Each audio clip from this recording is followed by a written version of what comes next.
Hey everybody, I'm so excited to be here. We're going to start the official show just in a few minutes, but we do want to check in and make sure the sound's okay and that you can hear me and that you're settled in and you have a pen and paper handy, because a lot of times people ask me to repeat, like, what did I just put in? And sometimes I have no clue. I don't remember. So just to be perfectly frank, so have a pen and paper handy. You can jot things down. And we'll be ready to go. Just type in and let me know if you can hear me. And are you excited? Are you excited to be here? Because this is fun in the kitchen. So, am I getting any feedback? Because my camera person went away. I'm looking to see. Let me know if you can hear me.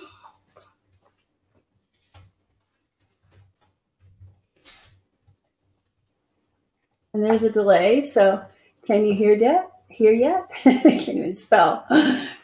Yay. I don't know. Hello. This live stream offline. Got that message. So sometimes it takes a little while. There you go. No sound yet. Okay, no sound yet. So it says live stream offline. Well, the other day it took like a minute.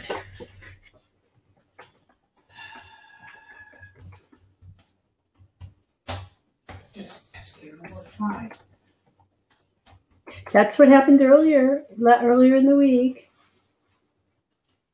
With Lynn, it was like a minute or so. Not yet? Not yet. Okay. Did a reconnect too on the other system. All It says right. live stream offline. What does that even mean? I don't know. It says end call. It says turn microphone on. It looks like. All right.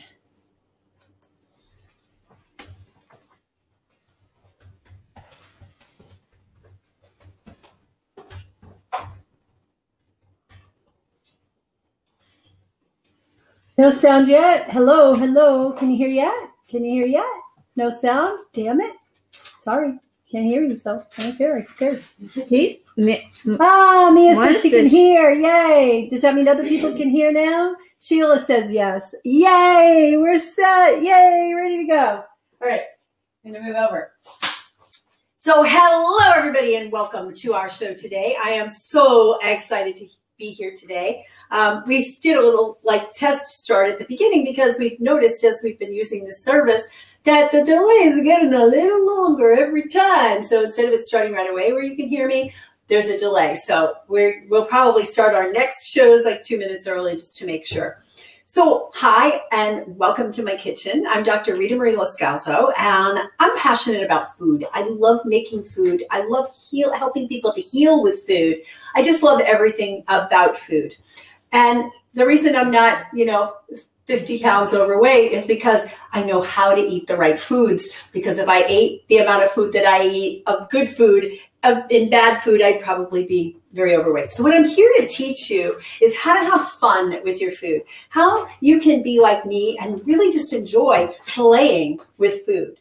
And so that's what today's going to be about. Like at first I was going to just throw some stuff together, throw it on the counter and just play with it. Realize there's certain things that I have more fun making than others. So I jotted down a list, and I also did a little survey on one of our groups on Facebook to say, like, what are the not so good for you foods are you missing that you'd like to be able to make in a healthier way? And I got some ideas, and we're going to do a whole show on that in May next month. So stay tuned for that. But I took a few of the ideas from there and a few of my own ideas of what I wanted to make today in the fun with food category. And we're going to make some today. And we're going to have so much fun. So are you ready to have fun? And are you ready to learn? And are you ready to really heal and nourish your body from the inside out? If yes, go ahead and type it into the chat and let us know. In the meantime, I want you to know that this presentation is part of our Vital Health community. Many of you are already members, but we do invite outsiders, not outsiders, people who are on my subscriber list or on my Facebook page to come and join us during the live broadcast each month. If you want to get a copy of the recipe guide, which will include access to resources, any resources that we are using, equipment and food suppliers and all that, then just let us know by going to vitalhealthcommunity.com and signing up. And then you'll be on the list to get the edited and high density downloadable recording of this so you can have it in your library forever. So fun with food. Who likes to play with food? I know a lot of you who come to these do like to play with food, but a lot of you like to play with it, but you're just not sure, like, can I make it taste good? Can I make it look good? Can I make it so that my family will like it? So I've got some things here that I want to make, and I wanted to start with something that's actually going to go in the oven. And normally I don't cook things. I usually do mostly raw stuff, but the reason I'm doing this way is because I'm making pizza. And I can make up 100% raw pizza with a raw pizza crust, but it takes a couple of days for the raw pizza crust, or at least 24 hours for the raw pizza crust to dehydrate. And so what I did was I found, unbelievable find, I found these cauliflower pizza crusts, 100% vegan. Now you have to watch them because some of them do have dairy in them if you're sensitive to dairy, but it's gluten-free and it's grain-free. So it's got cauliflower, almond, flax, olive oil, garlic, dried basil, Himalayan salt, and nutritional yeast. And the main ingredient here is cauliflower. How many carbs does this have? 3 grams of fiber, and no added sugar, 3 grams of protein. So it's a really great way to do it. And it's seasoned, it's spiced. So cauliflowerfoods.com, I think I ordered them on Amazon.com, where I order a lot of stuff. Comes 2 to a pack. Wow, 2 to a pack. This one looks bigger and softer, so I'm going to use that one. And we're going to make pizza. Okay? And like I said, you can make your own gluten-free, grain-free crust just like this. I've made cauliflower crusts, and I've posted recipes to cauliflower crust. In fact, I think I did one in one of these shows one time. I've shown buckwheat crusts. I've shown Brazil nut flax crust, Brazil nut chia crust. A lot of these crusts are in our book called Dried and Gone to Heaven. So I'm going to open this. I'm going to need a scissors. I'm going to reach over behind me and grab a pair of scissors. It's a pair of scissors, not a scissor, right? People correct me on that all the time. As a former almost English major, English was not my favorite thing to do except to write, but then when you wrote, you had to prove, and I'm not good at that. So there we go.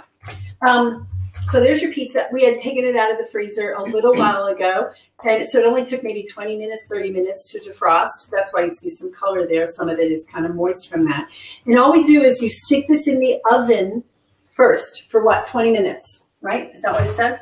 We follow the directions on the box. Now, normally I don't use box foods or packaged foods. Like I said, I normally don't, but there's convenience factors at play, and it's a pretty decent crust. Not as good as mine, of course. But now what does it say? It says bake the crust for 5 to 20 minutes, depending on your desired crispness, turning it to the other side halfway through. So if you don't mind turning it to the halfway through side and timing it, that would be awesome. I'm just going to stick it in and maybe check it at 5 minutes and we can flip it.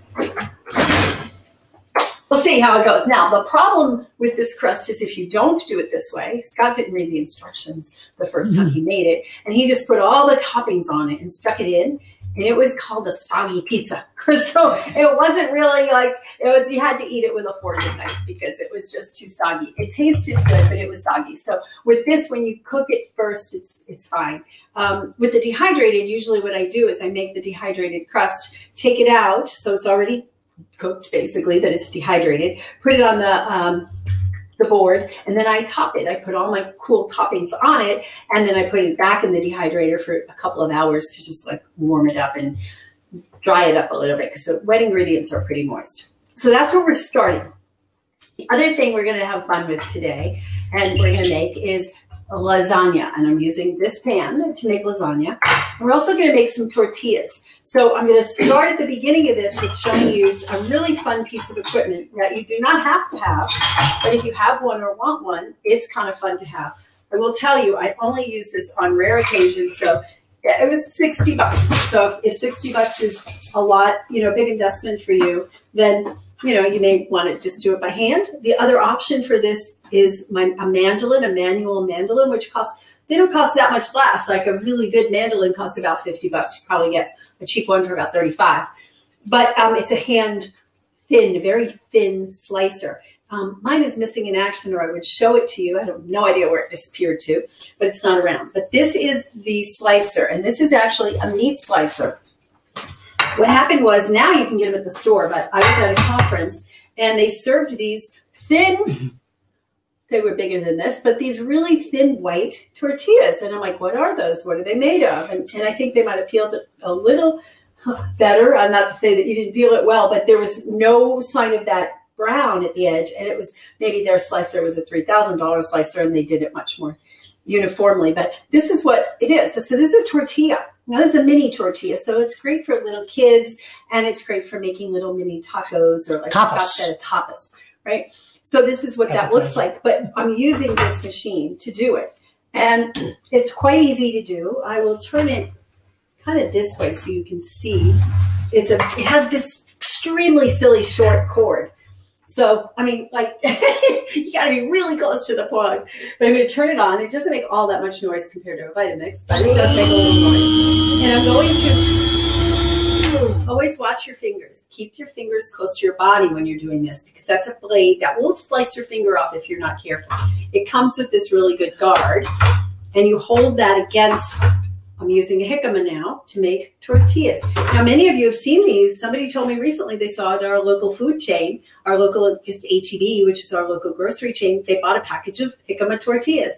Now, considering how much it costs to buy a jicama and how you can get 30 or so tortillas out of that, and how much the $7 or whatever for 7 tortillas, you probably, would pay for this equipment quickly if you use a lot of jicama tortillas, just like anything else. So, turn it on. And I keep my fingers on this side because I have a tendency to get excitable. And I'm pressing, and you're going to see them come out, but I'm going to resist the urge to go back there and pull them off. And I'm just going to keep on slicing and pressing. And if I really feel like I have to get in there, I'm going to turn it off. Look, you'll see how beautiful. Pamela's having a little connection with it because she knows how excitable I can get. Okay.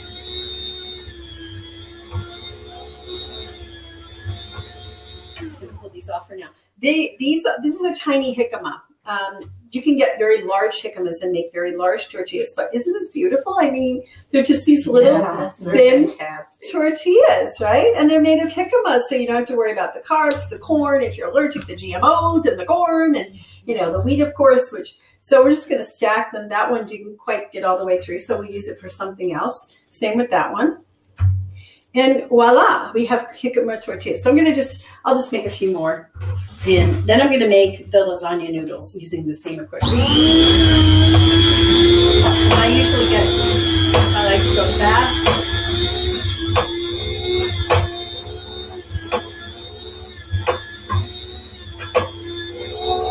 I'm just bored with doing this, so I'm going to stop right now.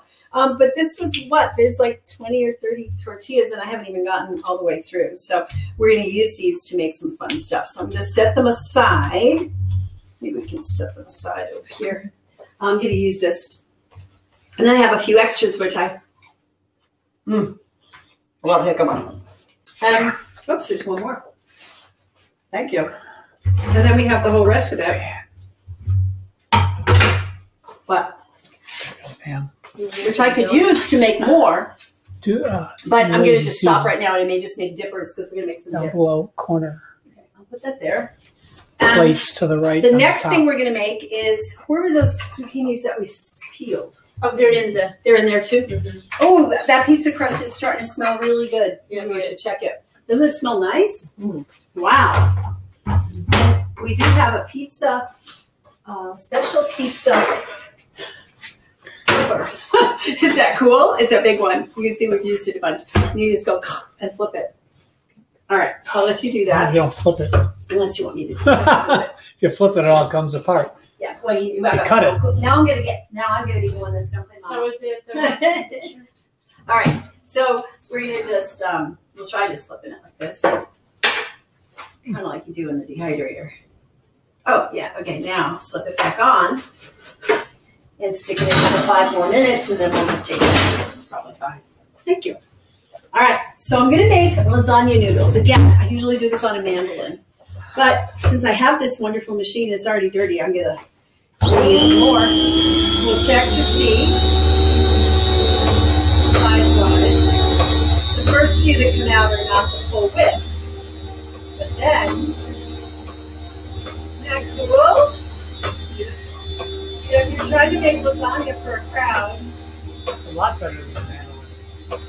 a lot better, and a lot easier, and a lot smoother. Yeah. Okay, I'm going to turn it off. And once it starts to get stuck in there, they don't come out real good. But these are going to be my noodles. Now, we peeled this one, and I'll show you what it comes out if you don't. Because if you have, family members that go, why are our lasagna noodles have green edges?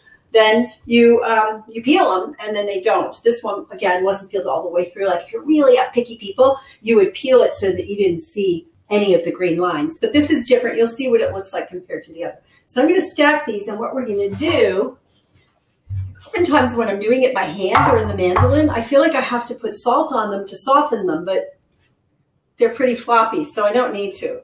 So I'm just going to put them in here. Actually, let me just go get ahead and do the next piece. So I'll just put this together while we have it.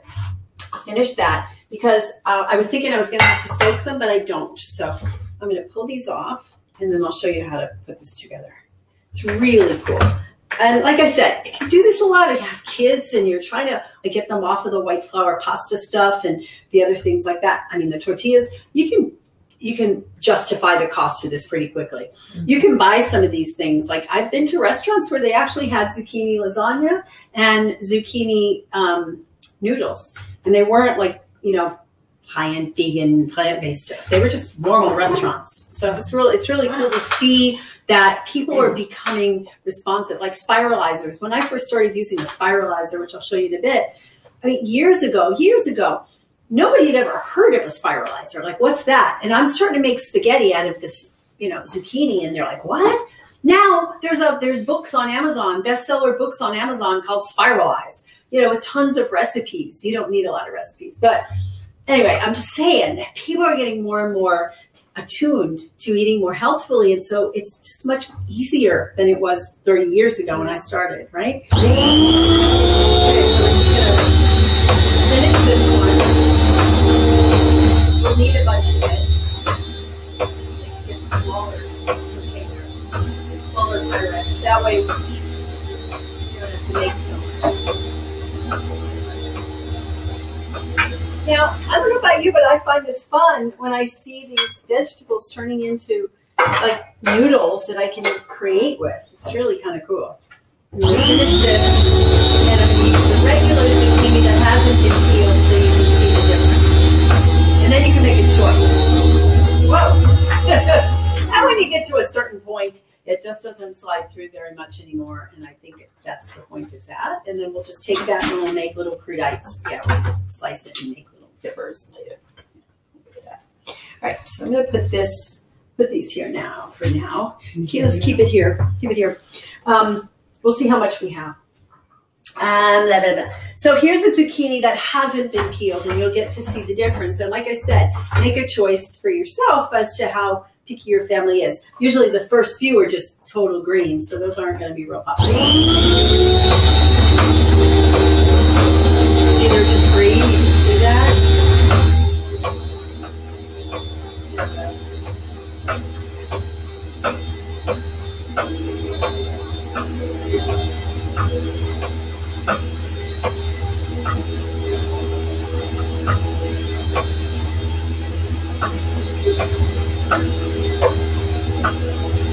There. See how quick it is? I mean, to me, it's just really fun to transform these veggies and then figure out how to use them.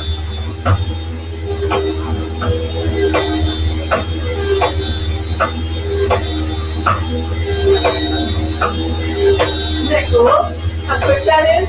Because, if you've ever used a mandolin, you know how challenging that can be. I think it looks nicer with the green edges. I like it. I do too. We're Yeah, greens, I like right? green We're edges. people who love green. So we're going to take out the pizza crust. So,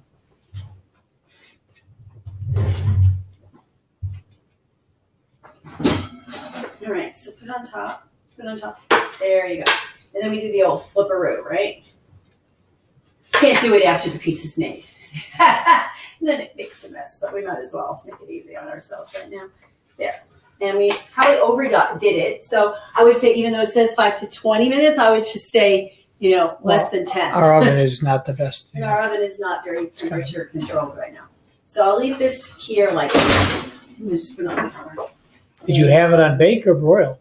I don't know what I had it on. I know it's broken, so I just turned it on, whatever it was on before. Yeah, you just put it on the counter. So let me show them real quick. It was a little undone, but like Scott said, our oven's been temperamental and we haven't gotten it fixed. One of the things is broken. So it's a little bit overdone, but it's still going to be good. It's not burned or anything. It's just not even. And that's not the pizza crust fault. It's our oven. That's all. So what we're going to do is we're going to make the toppings. And so the toppings for the pizza are going to be very similar to the lasagna, right? There's cheese and there's sauce, and then we're going to put some other stuff. Do we have the arugula out? Because I was going to put arugula as one of the. Okay. So we'll make the toppings. I'm just going to stick these in here right now since I don't have to do the salting thing. We'll just get them out of the way. So oops, that was your thing for the. Let's use the good stuff. Take away that. Okay, so arugula, right? Now I want to do toppings, right? And I'm just going to do simple with arugula right now. If we had do we have mushrooms? We can do mushrooms. So we're out of mushrooms. Okay, so I'm going to just do the old either salt or lemon juice massaging. So just put a little bit of salt. And then we're going to massage it because, you know, just big old hunks of arugula on top of the pizza aren't going to be as appealing as if the arugula is nice and soft. And arugula isn't a green vegetable that, to me, it's not very appealing cooked. You know, it's not something I want to cook. What? Comments? Someone says you need to wear a big deli hat when you do the slicer. You know, like. That'd be good. I should get one of those. Should, you know, we'll just show the part. But imagine going into a deli, and instead of all these meats they have to get you, like ham and salami and all this processed nitrate full meats, they had, what do you want today, man? Do you want some jicama tortillas? Do you want some noodles made with zucchini? I mean, we have some parsnips. What would you like sliced up for yourself today? The other thing about it is it has variable thicknesses that you can do. So if you didn't want to make tortillas, you wanted a nice bread, like a piece of bread, you'd just do it thicker and it would hold firm, and then you can make like an open-sided or closed-sided sandwich. I've done both with jicama. So I'm going to let this sit for a bit, and if it still needs a little bit more massaging, I'll do it. But you see how much it's come down? I mean, that was a full box to begin with. And this is a great way to get a lot of greens in your diet. I did this last week with, oh man, this is so good. I didn't even bother massaging it down because I made cauliflower, steamed it, and then put it in the blender and blended it down into mashed potatoes. And the ingredient was cauliflower. That's it, cauliflower. And then I just added a little bit of salt. I added a pinch of coconut oil. And I said, oh, I need something green with that. So I took out a whole box of arugula. And I think maybe I did do a little bit of squeezing it down.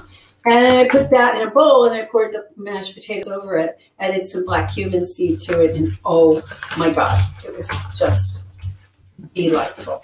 Okay, so actually I went further. So look how little that is, right? So it's much easier to eat, and you can get higher volume, which means getting more of your green quota with less impact on your digestive system. If you have like an irritated digestive system that you're in the process of working on healing, thank you,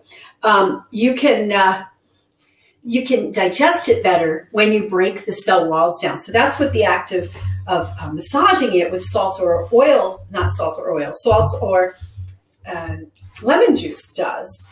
And here's the thing. The reason I said oil, I get rid of those when I put it in there because it was on, yeah. Yeah, so some people do massage it with oil. And I find that if you add oil and massage it, it doesn't break the wall down because it coats it.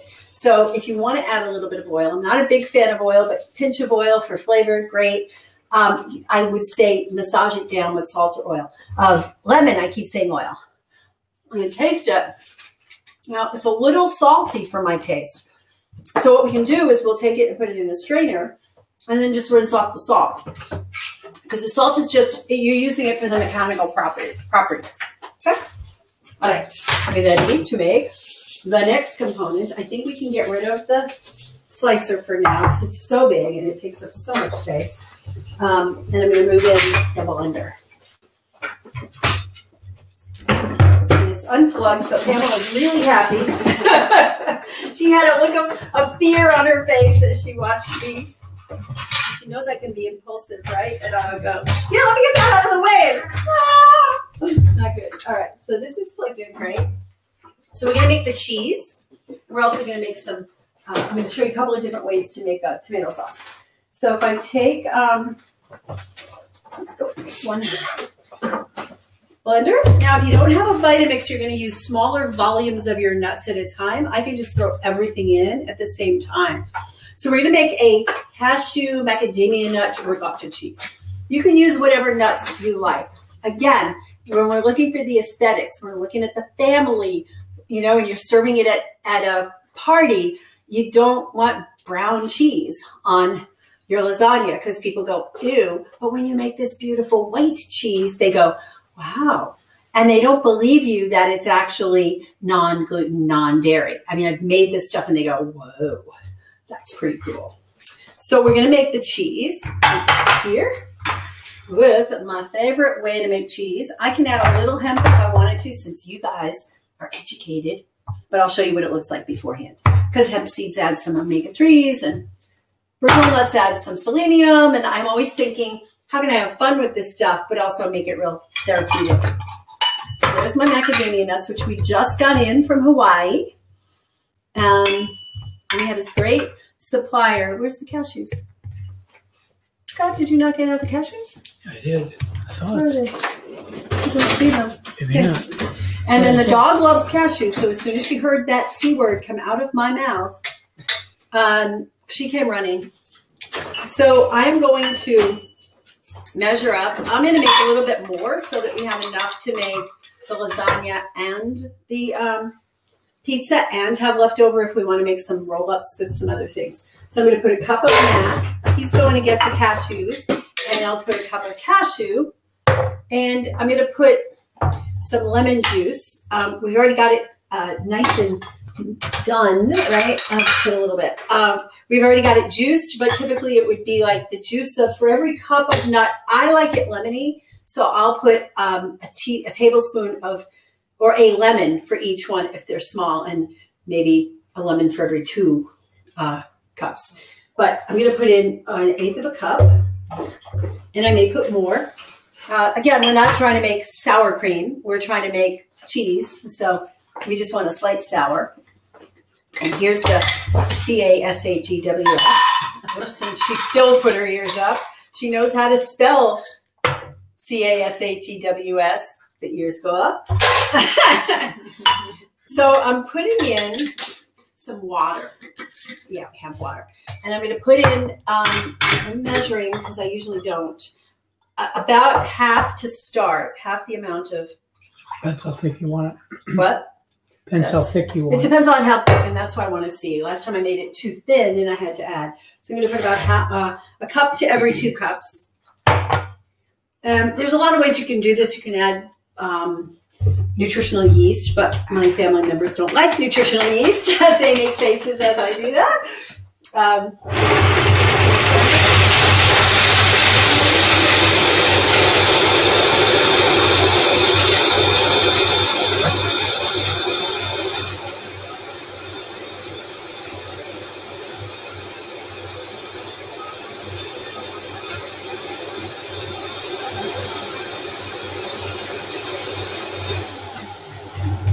You hear that noise, you'll hear that there's still some whole nuts in there, but you'll see how close it's getting.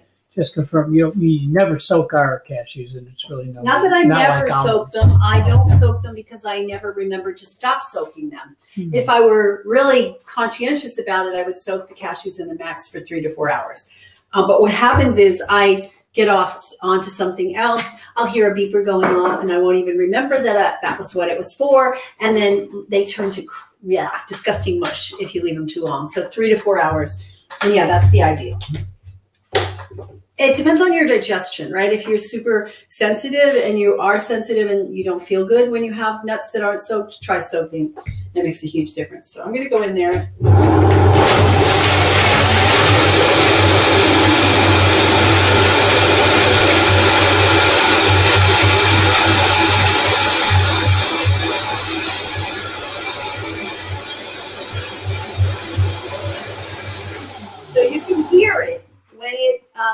you don't hear that crunk, crunk, crunk of the little nuts hitting the blade, but look how smooth. I mean, I've had people here at my house when we were having parties, and I'd be talking to them and, oh, I'm going to make some sour cream or some nut cheese or whatever. And then they're talking and suddenly they go, when did you add the cream to the blender?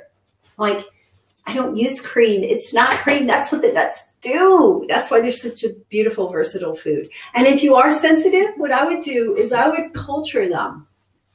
That makes nuts and seeds, the fat, so much more digestible. If you don't tolerate nuts and seeds, you probably have a gallbladder liver issue, that you're just not producing enough bile, or a pancreas issue where you're not producing enough lipase. But there's something not right about your digestion, and that's something to address. But in the meantime, if you culture them, so if I make this and then I add some probiotic powder, whatever probiotic strain you work well with, and then I put them in a warmish place, like in a yogurt maker or in the dehydrator or on the top of a warm refrigerator overnight, you'll get a culturing that happens, and it becomes more tangy. So you leave out the salt, so it naturally gets tangy. And then you can use that in your recipe. So isn't that even better, cultured cheese? But I didn't do that. So there we go.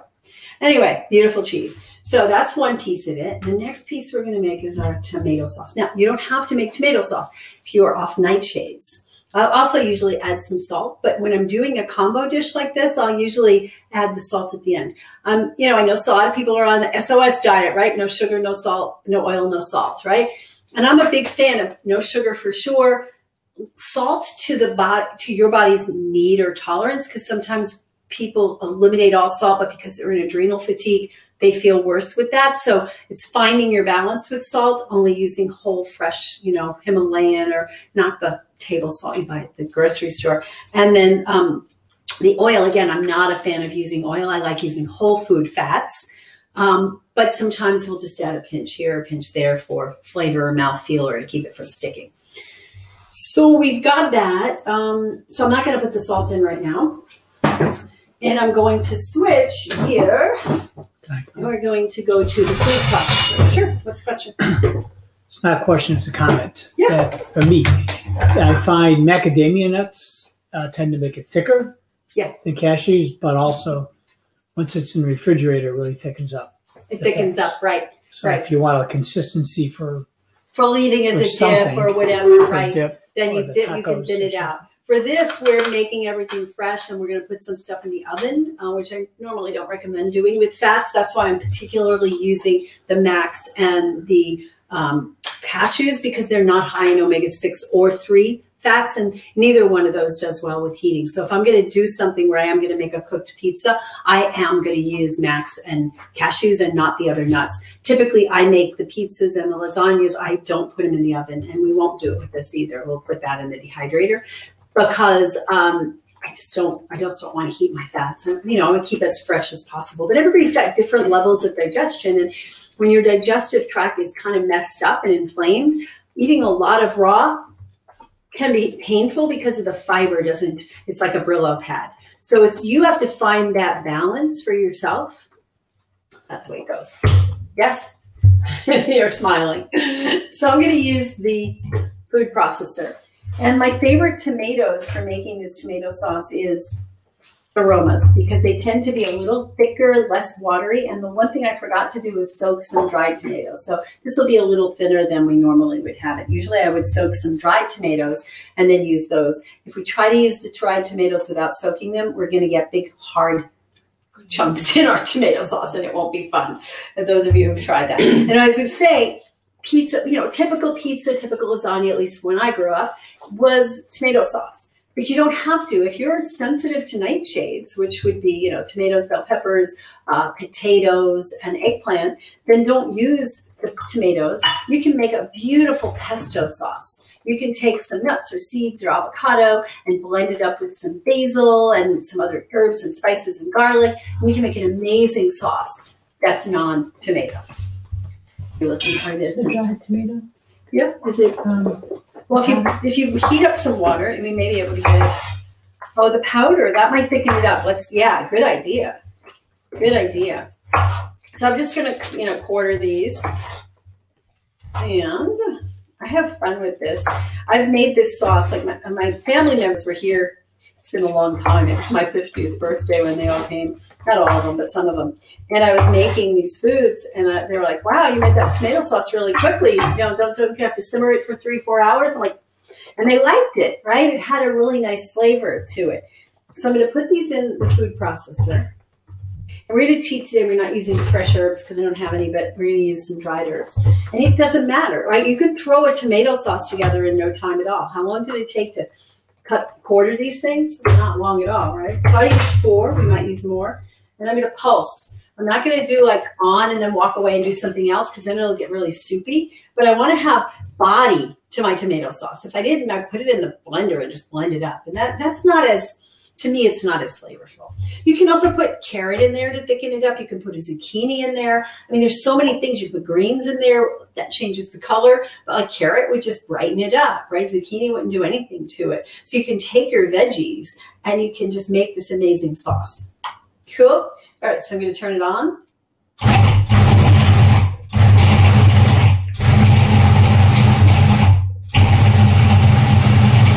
And sometimes when you do chop the fresh tomatoes, they do lose some of that color, right? Because the inside, there's the cores, I don't know what you would call it, the veins and all that, and they're lighter. And so it gets pinkish instead of the bright red. And that's where the dried tomatoes are a lot of good. I may need to do more of this because we're making lasagna and pizza. And if you're making the pizza and you're using the crust, you can buy a jar of marinara. My kids like it that way. We keep the jars of this at Amy's or Whole Foods brand or whatever. That is oil-free, sugar-free, and salt-free. Really careful about that. Organic. And organic, right. Right. We'll just do it with this. We can do another batch if we need to because I don't want to get them too far gone. So we're going to put in some spices. And I forgot to get out the basil. There's Italian seasoning. Since it's cold out today, we're not going to go running out in the garden and pick some fresh oregano unless somebody wants to. It got cold suddenly overnight, so basil. Oh, we only have a little bit of basil. Can you get some basil? All right, so I'm going to put the seasonings in. Yeah, that'd be great if you want to. So what do you put in tomato sauce? It's really like tomato sauce, salt, garlic. I do have some fresh garlic here. I can also do garlic powder. What I would do if I'm going to do the fresh garlic is I'm going to take 2 or 3 cloves and I'm going to smash them first before I put them in. Otherwise, we'll just get big hunks of garlic because it won't smash down all that well now that I did the tomatoes. And that's how I smash it. And then I'm good at quick thrusts because as my background as a chiropractor, we do that a lot to people's bodies. So great, thank you. Now these are the kind of foods you can make in advance. You can play with it, have fun in the kitchen, and then you'll have food to eat for the next few days. Unless you have my son living with you, in which case it's gone in a day. Because he's been away at college for so long that when he comes home, he just eats up a storm. But I don't know if he'll be doing that this time he comes back home because he's been in Italy and I think he's getting tired of Italian food. He said, I just want some Mexican food. I want Thai food. All right, so I'm gonna press it in so that I don't get the bigger chunks. And you could use garlic powder if you want.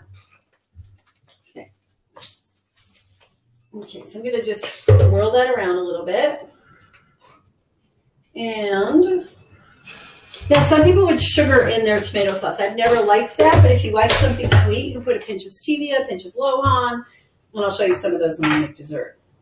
Dessert? Did she say dessert? Yes, I said dessert. Sometimes sweeter vinegars are a good add. You could do that. Yeah, you put a little vinegar. Okay, so I'm going to taste it. And then we're going to add the spices. I just want to see.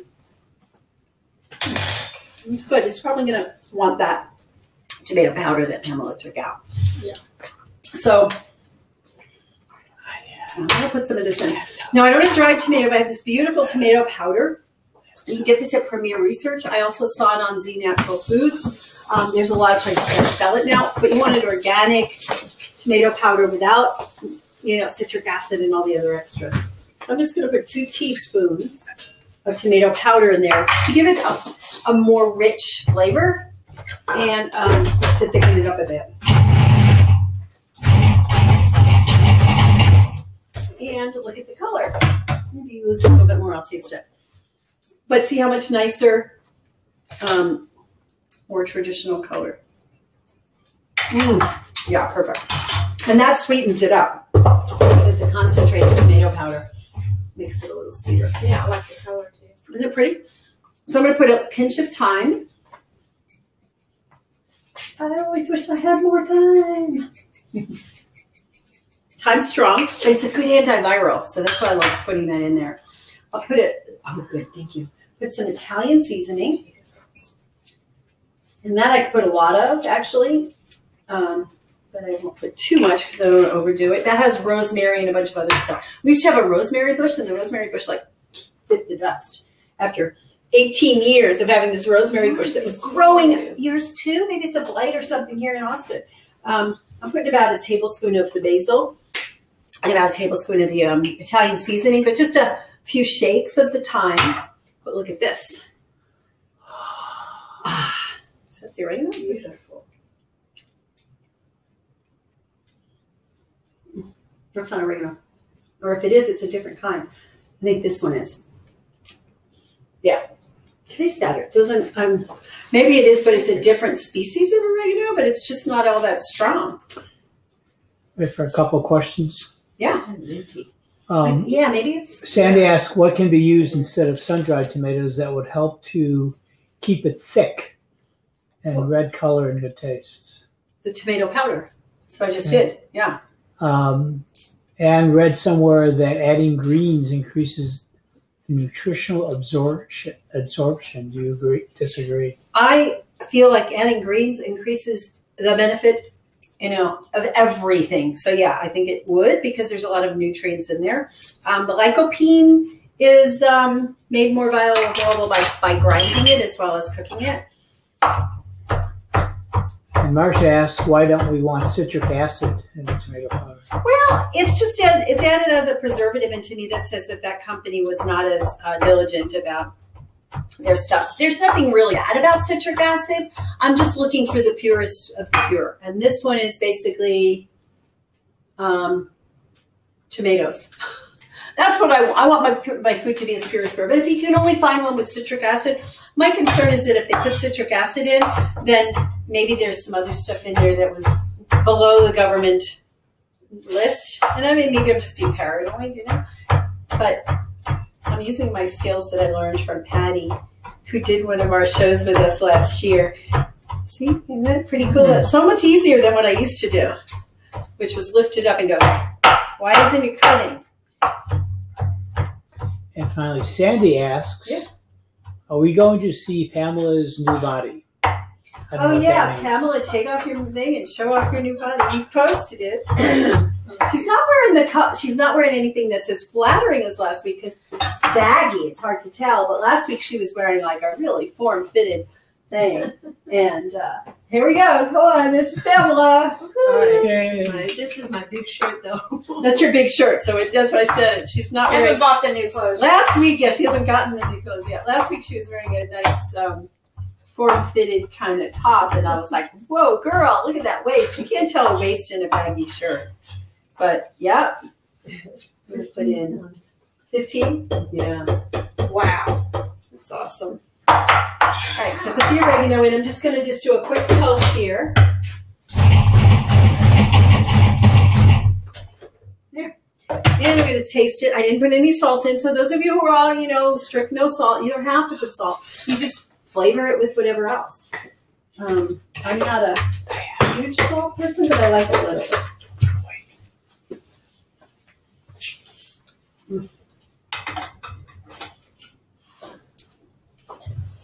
I think you could use a pinch more tomato powder to make it stronger. You want to taste? And then I think a pinch of salt. You guys want to taste? And look at that was a pinch. That was less than 1/8 of a teaspoon. So it's really not going to hurt you unless you have hypertension and you're super sensitive. But even then. All right. I put an extra teaspoon in there. And just like do it around. All right. So you guys get to taste. See what you think. You can always judge my tastes. Big stuff. Do it last. Yes, nice. The tomato powder is Premier, isn't it? Premier that one is Church, Premier. Which is But I have seen it at Z the Natural supplement Foods. company. It's a company. Yes, Premier Research Labs. Yes. Okay. Fresh oregano is Real strong pretty. oregano, isn't it? Strong on oregano? Mm, Yeah, but he likes it. Yay, Mikey likes it. Scotty likes it. Right. So now we could get more elaborate with toppings for our pizza, but we're going to refrain right now. I've done kale, I've done broccoli, I've done mushrooms and onions. I might want to save that little extra oregano. Mushrooms, onions, etc. I've done lots and lots of things. So sky's the limit on toppings. We're going to keep it simple on toppings. And this is good enough to eat as is. You don't have to cook the toppings onto it. I could just take this and put the whole thing in the dehydrator, which I think is what I'm going to be preferring to do. I've not done it before, but if I put this with the toppings and the sauce and all in the dehydrator, it's going to preserve the nutrition better than if I put it back in the oven. So we could do that and pull it out at the end. Now, my favorite way to do it is to start with the cheese and end with the cheese. And the cheese seals because it's got some fat in it, a lot of fat, the cheese will seal the crust and prevent the crust from getting soggy, right, with the sauce, because the sauce is wetter. This has a little bit more fat in it. Now, some people might say, well, you can just coat it with some olive oil or something. Sure, you could do that, but I prefer to coat it with cheese. So I just spread it out. Now, one of the ways I cheat too sometimes is I take kale and I put it in the food processor. I chop it down to little confetti sizes and I put that under the cheese. So nobody knows it's there. So I'm like hiding as much green. When I make my own crusts, I put green in the crust too. I just put handfuls of this stuff. So there's a lot of ways to get more greens in, rather than if you're getting tired of just chomping on it. I keep saying it for kids, but you know, you may get tired of just eating a lot of salads and you want more greens. It's a great way to do it. So you don't go all the way to the edge. You see I left like a 1/4 inch rim around it. And then if I was going to put, where's the arugula? Oh, it's in the thing. Ah, good. I could just put a little bit of that on the bottom, right, underneath the sauce, which I like to do. I could, like I said, I could take broccoli. I could confetti size it. I could do it with kale. But it's a nice way to get more veggies and more green in it when you layer it. We'll see how we're going to do that with the lasagna too. So I just, you know, kind of spread it out. For me personally, I would cover it completely because I want more greens. But, you know, depending on your taste buds and your family's taste buds, and, you know, just you do what you can to sneak in a little extra green. So that's all I did, right? You can see that. There. Yeah. And then we'll take our sauce. And I'll take this little thing out. Oh, there's a little bit of tomato paste in there. Thank you. And I'll stir it around a little bit because some of the oregano is still not blended in. And then I'm just going to pop it on top. Oh, God. Looks real. Isn't it? It looks real. It is real. It's real food. And if you want to cover up all the green, or you just want to have some of it hanging out at the edges, you know, it's just, I usually like to have a little bit of the white hanging out at the edges and just put the sauce into the middle. Pizza. Who asked for pizza? Somebody else asked for how do you do lasagna, gluten-free, dairy-free. And we're getting it there. I think that was, who asked that? Lisa Todd. Said, oh, lasagna, gluten-free, dairy-free lasagna. How cool is that? Okay, yep, very cool. We're gonna go to the edge as far as I can, but I still want a little. I'm very much into aesthetics. So how does the food look? And then we're gonna take some more cheese and put it on the middle. So before you put the more cheese on, I will comment that a traditional deep dish Chicago pizza is made like that. Cheese is always right on top of the crust. Then it's covered with everything. And usually the last is the tomato sauce. We're going to put a little tomato sauce on top of this, but I'll show you So why get I the layer it pizza the out. way I do. That's why you always see Chicago pizza. It's always red. Okay. So we're going to go bling, bling, bling, bling, bling. We're going to put tons of this stuff on here, right? Save some for the lasagna. So I've got more. And then I could put mushrooms, olives. I mean, what else do you like? You have some olives in there, maybe. Olives. See if there's any olives still. I think they're either in there or in the other refrigerator outside. We have some olives. Some of those really nice dried olives. But I think they might be up outside. So look how pretty that looks so far, right? And so I'm going to top it with a little bit of sauce, a little bit of cheese, just to make like it's peeking out. And I'm not going to just do this all the way across. I'm just going to kind of like make it. I don't know how to describe this. I don't know if there's a culinary word for it, but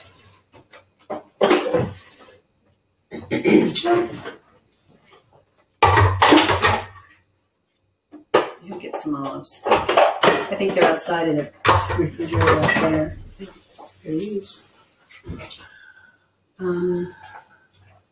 Yeah? No? I fear you ate all the olives. Oops. Let's see.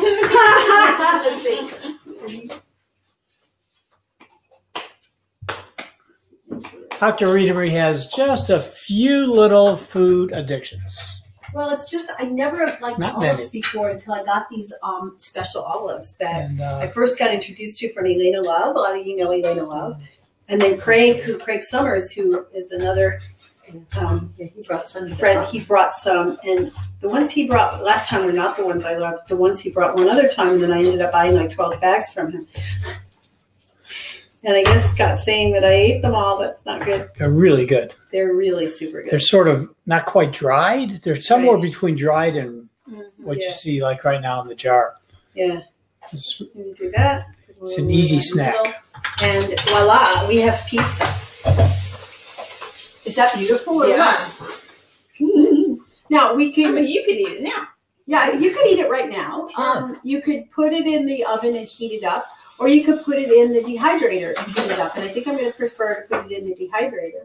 If you want to take it, or yeah, either one. She knows where my, you know where my dehydrator is. Okay, yeah. So put it on the not the templates, on the tray part. On the tray. On the tray. The temperature.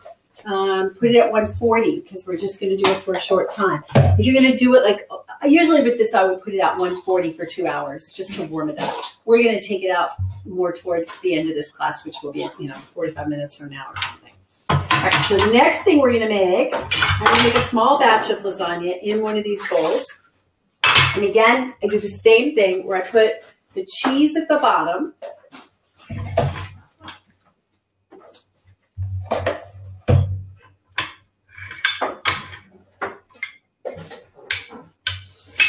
So I just spread the cheese at the bottom. Voila. Okay, not a lot, just barely covering it. Okay. And then I'm going to take noodles. And I'm going to get the thickest ones I can to cover the bottom. I'm going to overlap them a bit.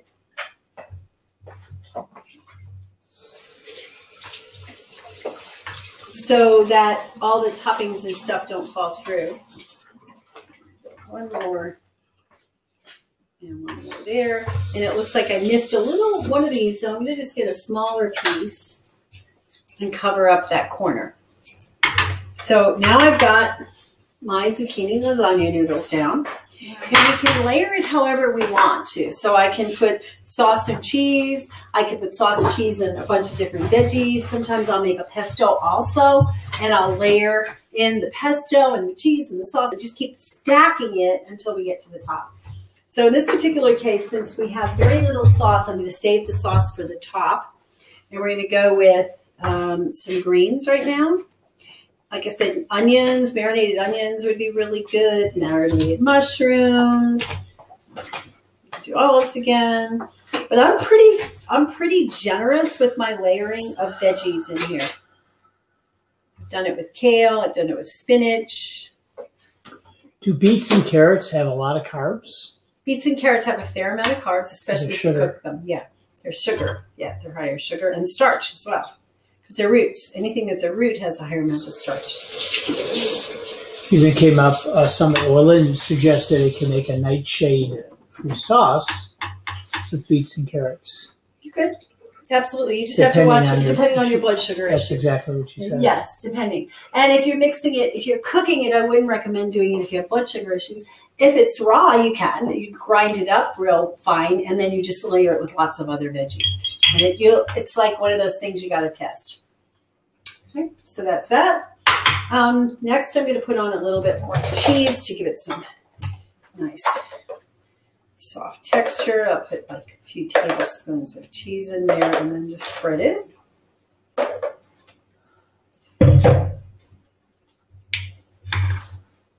Okay. We'll just make Linda asked, I don't know who she is, Charlotte Gerson? Yeah. Says that whole flax seeds are bad. A lot of people say whole flax seeds are bad. A lot of people say whole chia seeds are bad. A lot of people say kales are bad. There are people who say things are bad. I think the definition is, how is it for you? Would want to know, why is flaxseed bad? Is it because it's got phytoestrogens? Yeah, if you have breast cancer, you want to be careful. But the truth of the matter is that estrogens that are the phytoestrogens that are in the plants have actually been shown to be protective and beneficial. Flax seeds have some nutrients that can protect. So I think we all have to figure it out for ourselves. I'm not a big fan of demonizing real food. I'm a big fan of demonizing crap food, of oil, hydrogenated oils and processed meats and, a lot of that stuff. So what happens when you grind the flax seeds? That's a common thing. Well, grinding the flax seeds should be done right before you eat them. And if you don't do it right away, you should put them in the freezer to protect the very delicate omega-3 fats. And maybe that's what she's referring to. I mean, I really appreciate the work that Charlotte Gerson's done, but she's neither, a biologist or a doctor. So, a lot of times people pass on what they've heard from other people, or they find one negative thing. So, yeah, in her particular clientele, perhaps, they treat a lot of people with cancer. They find that that's not a good thing. But in general, to just say flax is bad, I have a hard time with that. Just my opinion. We'll put the rest of this on. Just layer it up. Some people will say macadamia nuts are bad or cashews are bad. That's a biggie. And they could be if you're prone to fungus, because they can carry funguses if you're not careful. Almonds, I could say almonds are bad. Their omega-3 content omega-6 to omega-3 is 72 to 1.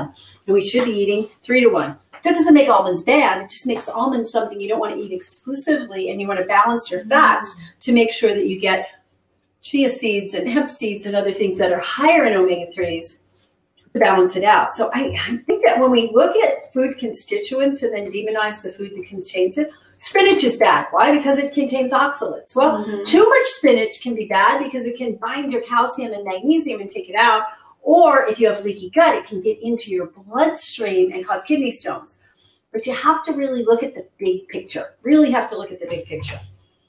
That's just my take. And I will demonize bad food. Bacon, even the people who are like nitrate-free bacon, it's just very processed food. But I'm not going to demonize things. Coffee, I can demonize coffee, but there are some phytonutrients in there that are helpful, but a lot of people are overdoing it. And I've seen people at conferences who are, the bulletproof coffee, it's also good for you. Yeah, then why are you addicted to it? Why can't you make it through the morning without another cup because you're exhausted, right? It's a stimulant, right? So we all have to find what works for our own specific body types. And something that might be a great food for you can be a bad food for me. Make sense? Yeah. Yeah. And if you were to go out there and listen to every person that spoke about what foods are bad, and you were to make a list and said, okay, I'm going to just avoid all the foods that anybody says is bad, what would you be left with on your plate? Water.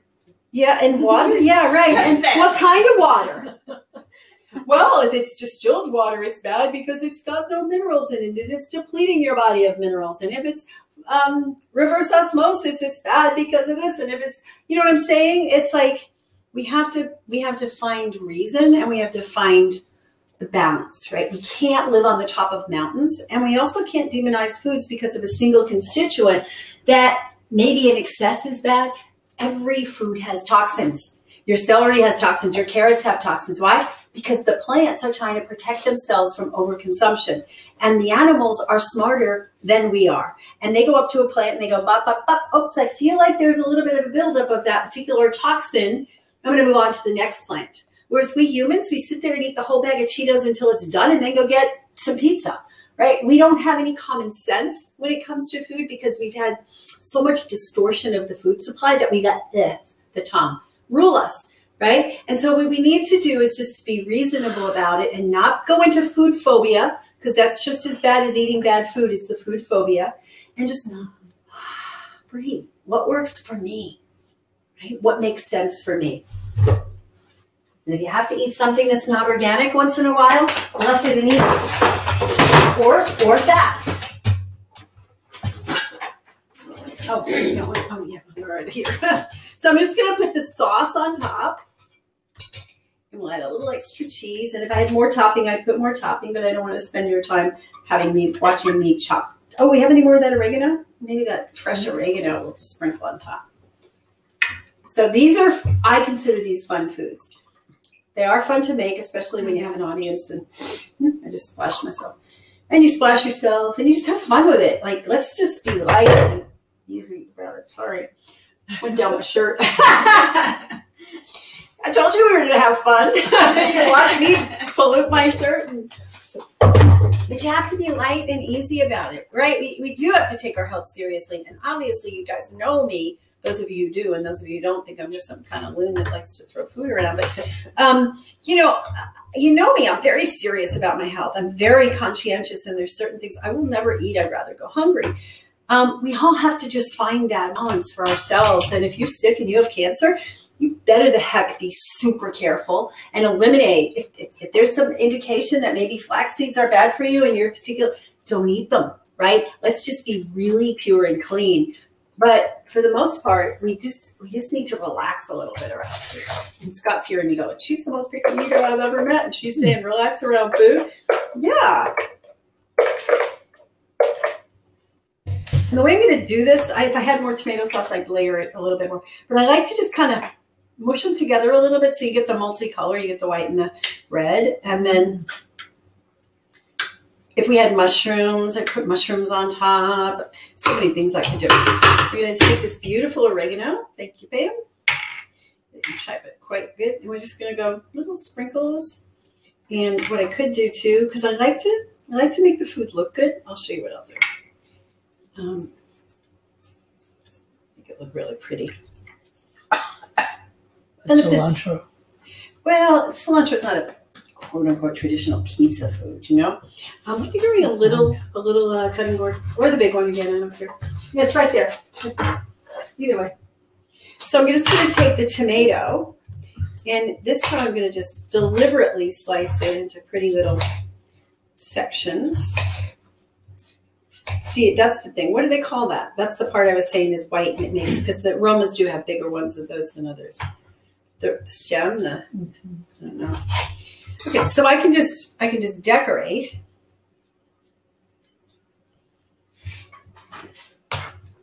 And you get to see this when I'm done better.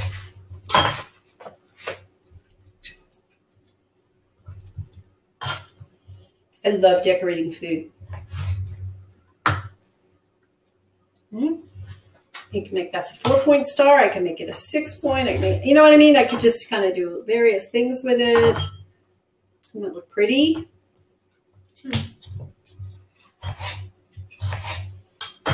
There. So now we have a nice star in the middle. I could take these and chop them a little bit and make like confetti around it. Just kind of do it around the edges. Just, how's that look, guys? What do you think? It's beautiful. All right, make your food look pretty. Looks yummy. And we'll have one more little piece of oregano right in the middle to give it that little green in the middle. And to contrast and pay homage to your your ethnicity with your fun being the Italian. What do you think? Pretty? Yeah, we'll put this back, put this in the dehydrator as well, and we'll take them both out when we're done, just so you can see how it comes out to be. But were those fun or not? Mm-hmm. Anybody want to say? You think it was fun? I like that. I like these foods. So I'm going to do a little bit, we're going to stay in the Italian theme here. Where's my spiralizer? Over here. So this is just one of these fun, I think it's fun food. You can make spaghetti. You don't have to buy the ranzoni and even the whole wheat or the quinoa pasta because it's grain and maybe it's just higher in carb and you're trying to lose weight and all this. You just get your zucchini. I'll show you 2 different ways to do it. Now, this is one that's already been peeled, so we'll get a nice cut to it. I'll cut off a little end. It probably should be pretty straight. Yeah. And this is a spiralizer that makes spaghetti. This was a Japanese item. I bought it on Amazon, but when I bought it, on the box it says something like, this machine, the machine that makes 5 zucchinis into, or 5 radishes into 6, is what it said. And you see, like, look at the size of that, and look at how much we're going to get out of it. And we have this beautiful spaghetti. Not that hard. You get a little bit of more of a workout when you do it this way than if you did an electric. I do have an electric spiralizer.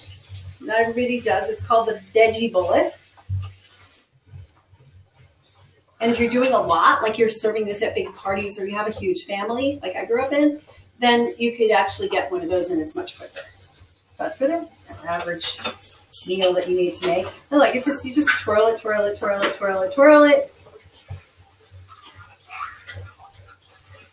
And you always get this extra stuff and you say, well, it's a waste. No, it's not a waste.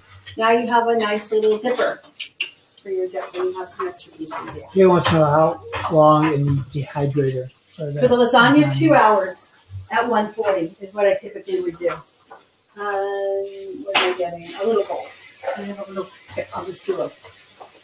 I'll do one of these. Okay, so we're just going to show you just some simple stuff you could do with this. You can throw this in a big bowl and make a meal for a bunch of people. I serve this at our potlucks a lot. Now, see how long it is? You can take a kitchen scissor or your fingers and just go, well, that's about the right size spaghetti. Because otherwise you sit there and people are swirling it around on their fork and it doesn't fit in their mouth. That would be very good in a hot soup. Yes. Like and, yep. Instead of rice noodles and the Vietnamese. Absolutely. And all you do is you pour your hot soup over it, and it gets it. It's already nice and soft, so you don't really have to cook it. If you cooked it for too long, it would possibly be too mushy. So I like your idea of doing it with a hot sauce. You can make your sauce, and you could heat it on the stove. The sauce we just made, even if it was all raw and we wanted to keep some of those nutrients, we could put it on the stove. Or if you're buying into the whole, lycopene is better when it's cooked in the tomatoes. The jury's out on that one, but you can cook the sauce lightly, heat it up a little bit. I like when I make sauces to just chop up a lot of veggies in there. And so it looks like flecks of basil, but really it's flecks of kale. So that's how you make it fun. And you get kids involved. Kids like making these things, right? So if you have kids or grandchildren, you can have them make it. And we can make a couple of different types of sauce for this. So we'll do, here I have another blender. And I'm going to just make, here it is. I'm like, this doesn't work. Thank you. All right. All right, so I'm going to make a pesto, and I'll show you can make a pesto without having to have fresh basil. And we will put, to thicken it up, let's put a little broccoli. So I'm going to put a little bit of broccoli. I'm going to put some, we already used these, I'm going to put some hemp seeds. Because again, this is going to be green, so it doesn't matter what color your nuts are. You can go to town, put some of that. And I'm going to put some Brazil nuts and walnuts, and that'll give me a nice balance of nutrition. Now, ideally, I would have soaked these or soaked them and then dehydrated them, but here's the nuts, and the girl comes running. Put a few walnuts in. And then, this is going to be a big sauce, actually, more than I expected it to be, but we'll have some leftovers. All right, so I'm going to put in half a cup of water to start. And I put in some, what other greens do we have? Any greens around? Oh, we have, is this cilantro? That's cilantro. There might be spinach in there. I'm not sure. See if there's spinach in the fridge. Or kale. Or no kale. No kale? Okay, what are the greens? Is there a box of spinach still there?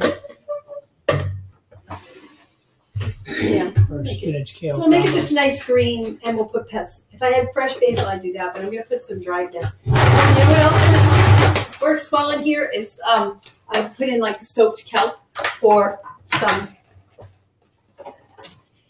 Where's my kelp? I'll put a pinch of kelp powder in there, so it's a very green sea veggie kind of. Just a pinch, like a quarter teaspoon, and we'll throw in some spinach. Okay, I'll wait till I get this blended a little bit.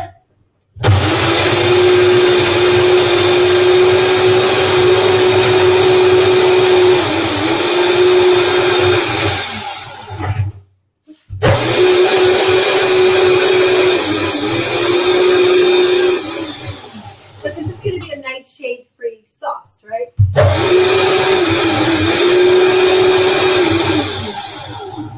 And mushrooms thicken up a sauce too, so you can throw those in there. What we're going to do with this is we're going to, smells good. We'll put some garlic in too. I'm going to put a handful of spinach. Not a lot, just a little. If you don't like spinach or you're sensitive to oxalates, use like more arugula or some kale, like the dinosaur kale tends to be lower in oxalates than the other. And if you don't know what I'm talking about with oxalates and all these sensitivities, we did a show about 4 months ago, I think it was, where I did the food religions show, where I did this thing where I, and you can throw the garlic skin in there in the Vitamix, but not in a regular blender. But the garlic, it'll blend it up. You want to comment how much nuts you put in? A cup of what? It doesn't. We're making it up, so that's what I wanted you to know. You just got to go in your kitchen and you make it up, and you go, oh, it needs to be thicker. Let's add some more. One of the things you can use to thicken these things up, if you don't want to add more nuts, you can put some seeds. You can put some blended soaked chia seeds. You can just throw it in. A little konjac powder, which is a thickener. It's a root from the glucomannan, or it's glucomannan, it's konjac tree.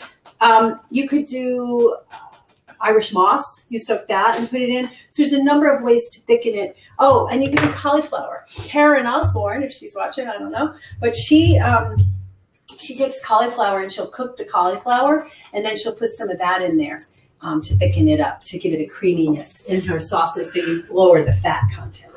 Oops, that's not the right one. And then we'll add the basil. So this should be really yummy.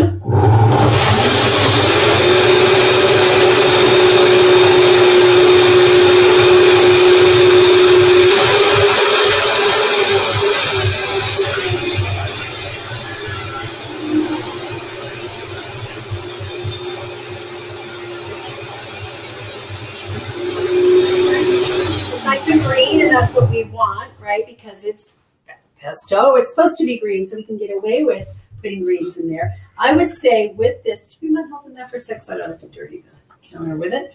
I'm going to put a couple of tablespoons of basil in there.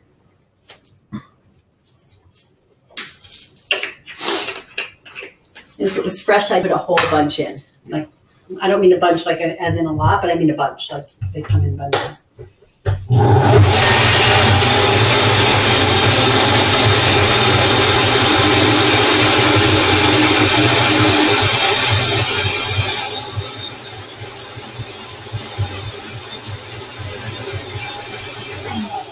Oh, it's pretty garlicky, so if you don't like it super garlicky, I put 3 cloves of garlic in. You can put 2 or 1. So start with less, and then always can add. I'm going to put a pinch. Like I said, maybe 1/8 of a teaspoon of salt, not much, just to bring it out. Salt tends to dissipate some of the bitterness of the greens, and so does lemon. So I'm going to put, and you could leave out the salt if you wanted to, and just do lemon instead. Okay.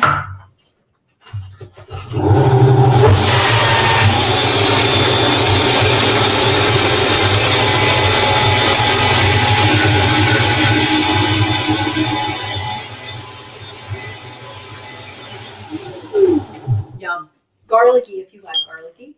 And I would probably put a little more basil in.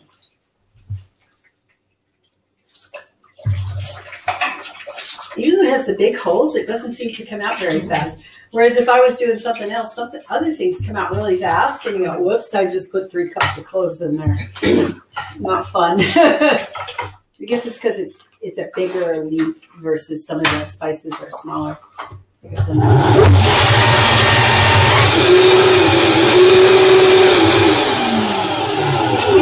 can play with your spices, and this is where I love the fun, right? Like, I want to get more turmeric. Well, turmeric's not typically in a pesto sauce, but you can put a pinch of it in there just to give it that anti-inflammatory,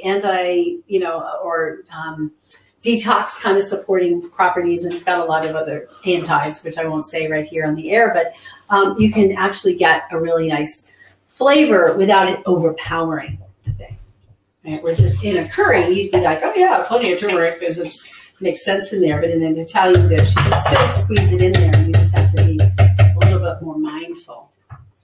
So I'm going to show you a couple of things. First of all, I'm going to show you how to take the spaghetti, and we are going to, and I'll get you have some tomato left? I'm good, because I'll do tomato, but we'll just do some fresh top tomatoes. So here's a pesto one.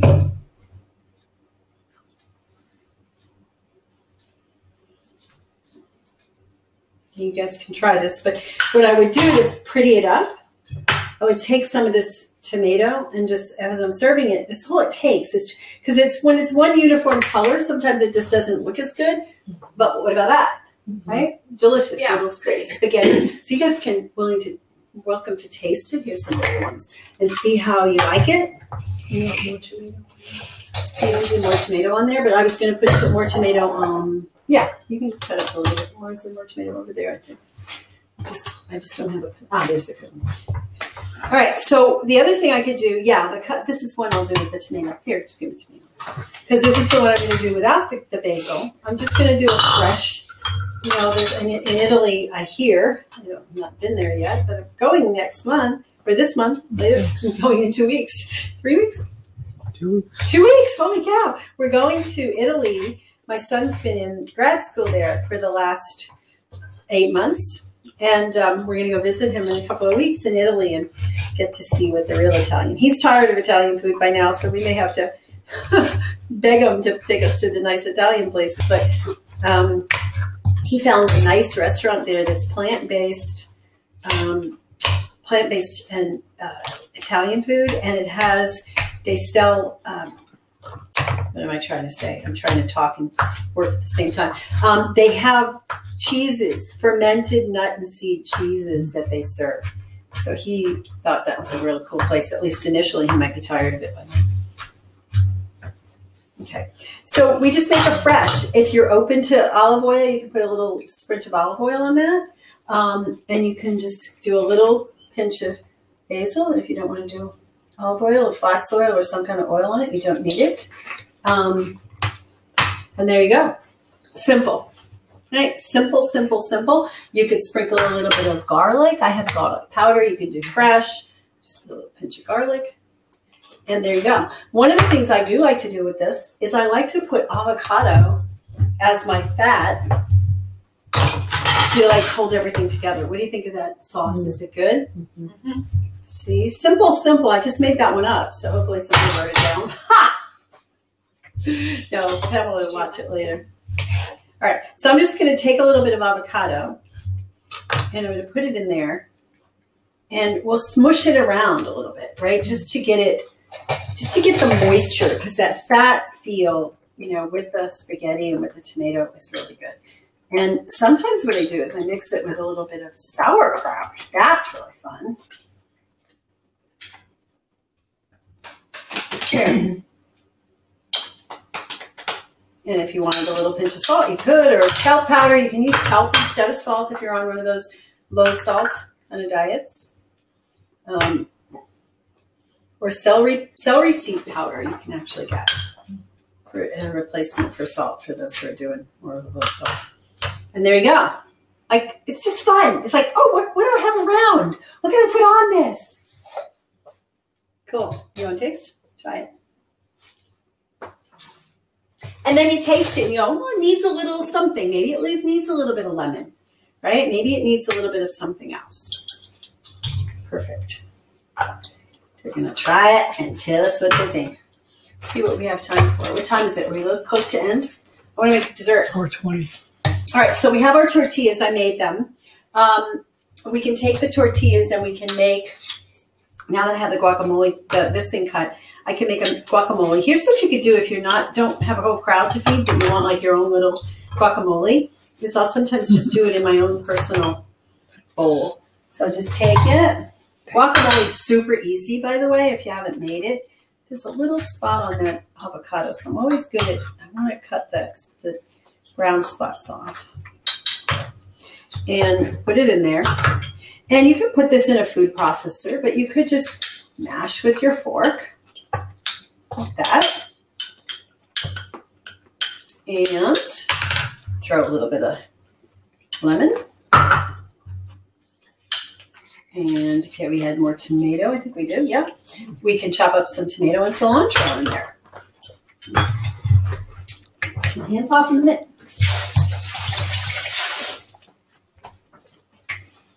Okay, so we could just take a little bit of cilantro. We could put onion. We could put red onion. It's always nice in guacamole. Oh, a little bit more here. I don't want to waste it. There we go. And we could just do the cilantro. If you want to use your food processor to chop up a bunch of herbs at the same time, you just put them in with the S-blade. Or if you just do it a little bit, you just do it with your knife. Or if you're a really good master chef, like Patty was when she did our show, she just did everything by hand because she's so good at it. But I'm getting better at it. Okay, so I'm just going to put a sprinkle of cilantro in there. I got the stems too in mine. Oh, and the stems yeah, they're fine, especially if you do it in the food processor because you get them really, really tiny and kind of like, here, put a little bit more lemon. My son and I love lots of lemon. Scott doesn't like quite as much lemon. So whenever I'm making it for him or he's making it for me, we put lots of lemon. And then if you like tomato in it, we just use it simple. Is there a little bit more tomato? Oh, there's some tomato already chopped. I'm going to grab some. Just put a few sprigs of tomato in there. What do you think? If you like the pasta? Mm-hmm. Yeah. Just sprinkle it up. Now we're going to use our tortillas.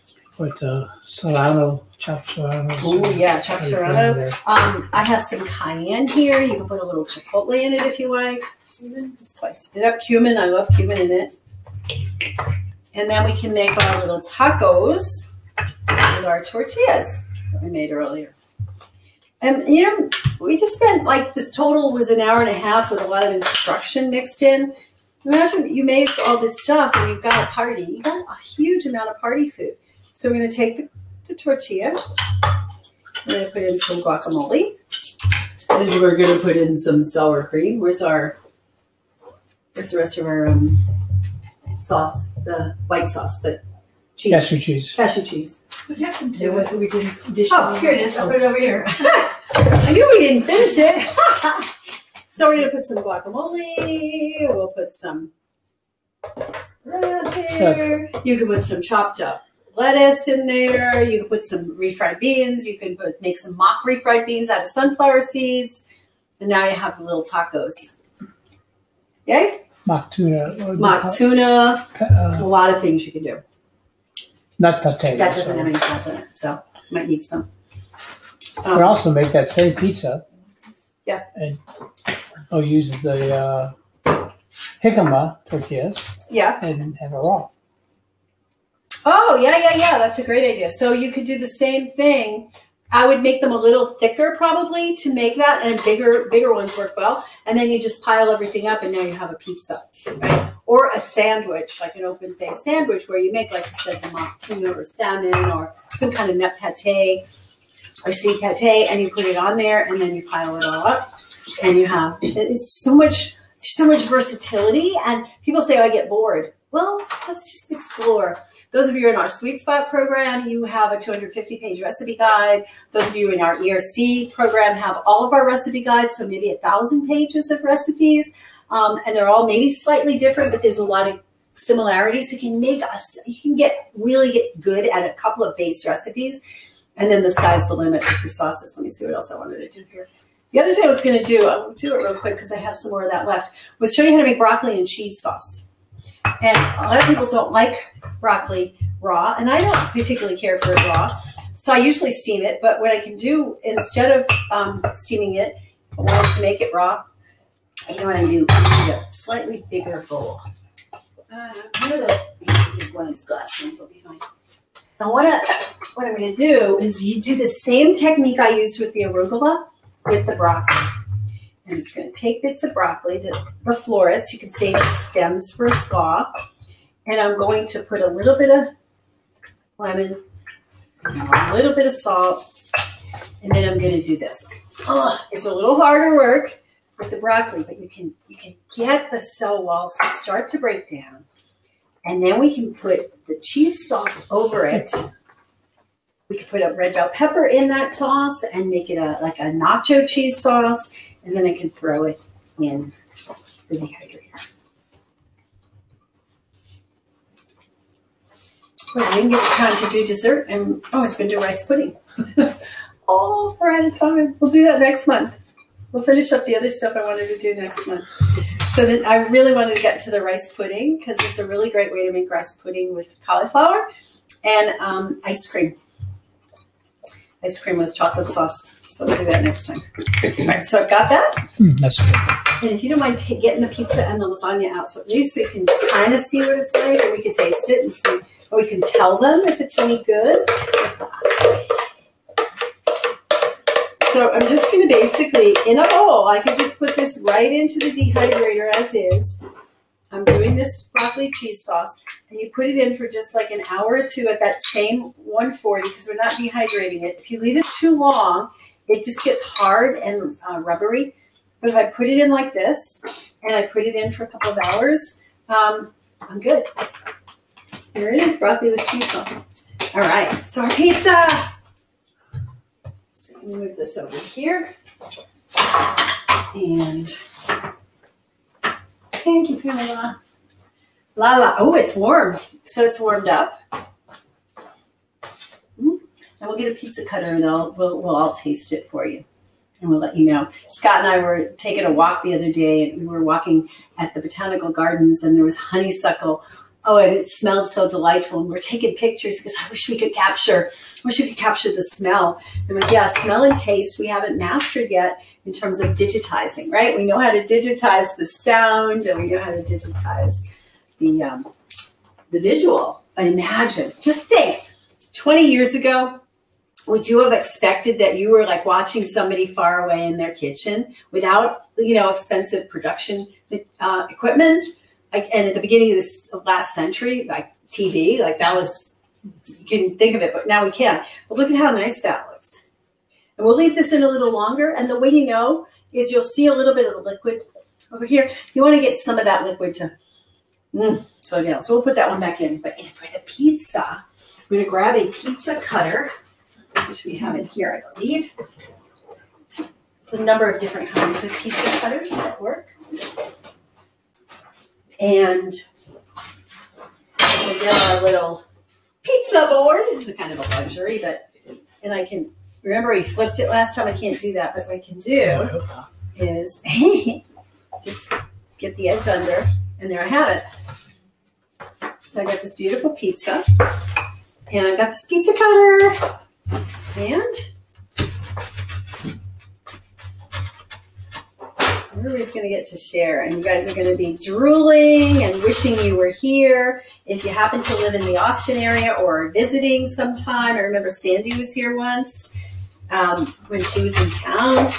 Come visit and come hang out during the show. You can help and taste.